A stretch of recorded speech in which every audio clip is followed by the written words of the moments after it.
Sport zaliga bularni bilmasdan aslo bora ko'rmang.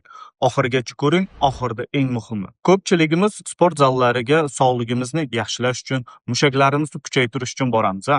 Lekin bu oddiy qoidalarni deb u yerdan sog'lom bo'lishni o'rniga terining yuqumli kasallikni yuqtirib olishimiz mumkin. Bularga nima kiradi?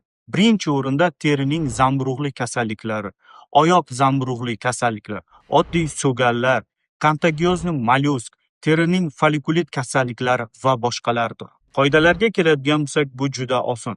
Eng avvalambor shaxsiy sochiq, shaxsiy oyoq kiyimlar, dushga boshqa, zalga boshqa. Kiyimsiz aslo shug'ullana ko'rmang. Trenajyorlarni ishlatishdan oldin ham, keyin ham albatta ularni hech bo'lmasa yaxshilab tozalab oling. Mashg'ulotdan keyin esa albatta dush qabul qilishingiz shart va dushdan so'ng albatta quruq kiyimni kiyib olishingiz shart. Va eng asosiy qoidalardan biri, dushda qolib ketgan birovning shampuni yoki gelini aslo ishlata ko'rmang.